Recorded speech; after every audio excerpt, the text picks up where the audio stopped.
This time I want to tell you about something related to the essence of life.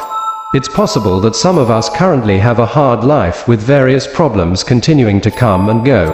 On the other hand, our ability to solve all problems may not be in line with our expectations, while the pace of life continues to increase with various heavy burdens of life's needs. Maybe even the financial situation is difficult, which is weakening. Stable finances are indeed very important because we need money to meet our living needs. However, money is not everything in our life, even though everything is our faith in Allah. In fact, sometimes everything seems difficult if we don't have adequate finances in this life, but with sufficient faith, everything inside your heart will feel calmer and lighter because you are given God's help in a hidden, invisible way, even though the external economic burden may still seem heavy. We may want to complain to other people just to relieve a stuffy chest full of blocked frustration. We may believe in Allah, but at the same time we are also hit by a crisis of trust in Allah's help, because if we have strong trust in Allah, then we will remain calm even though humanly we may also feel restless and anxious, but remain in control thanks to there is faith. When turmoil strikes like that, we just need to calm ourselves down so that we maintain a clear state of mind, our hearts and minds in making decisions. Every step we take must be in the corridor of our faith in Allah, because we are human beings created by Allah who are designed to be weak, so that we are self-aware and continue to depend on Allah, and we definitely face various types of problems after problems that will definitely continue to be present as long as we are still alive in this world to test our faith in Allah. Every problem is a test that occurs with Allah's permission, so that the key to the answer to every problem is also Allah, who knows when it will be given to us, and our duty is to continue to pray, make efforts and study so that we are given patience and fortitude in undergoing every test of life.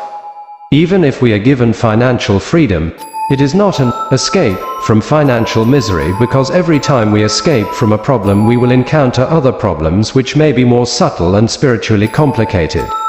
For example, if we are tested with financial strength, at the same time, perhaps without realizing it, we are also being tested whether our faith is the same, increasing or decreasing.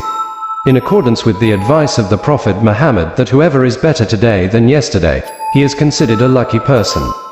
Whoever today is the same as yesterday is classified as a loser, and whoever today is worse than yesterday is classified as a wretched person. The conclusion is that finances are very important because we need money to meet our living needs. But money is not everything in our life, even though everything is our faith in Allah. In fact, sometimes everything seems difficult if we don't have adequate finances in this life, but with sufficient faith, everything inside the heart will feel light because of the supernatural help of Allah, even though the economic burden on the outside may still seem heavy. In my opinion, it all depends on how we perceive this life, which percentage is heavier between the afterlife and this world. As a Muslim, you may have heard advice like this: chase the world, don't forget your afterlife. In my opinion, this is an expression that contains the perception of the world as having a greater percentage of the afterlife. On the other hand, if the advice is to pursue the afterlife, but don't forget the world, then that advice is that the percentage of the afterlife is greater than the world. In accordance with the advice of the Prophet Muhammad that whoever pursues the afterlife will automatically get the world. The Prophet's advice is very correct and realistic, because in fact every person must die leaving this mortal world, then go to the eternal afterlife. On the other hand, if a person with a greater percentage chases the false world and neglects the true life of the afterlife, then they will end up suffering in eternal regret. I will try to give a simple analogy so that our awareness of the afterlife is stronger than the world, so that we are more motivated to pursue the afterlife and then automatically get the world. Of course, we still remember our childhood when we were disappointed because we lost marbles, kites, toys and so on. We are disappointed because we lost something in childhood. At that time the perception of the world was certainly more dominant, because as small children we were not yet aware of death and the afterlife.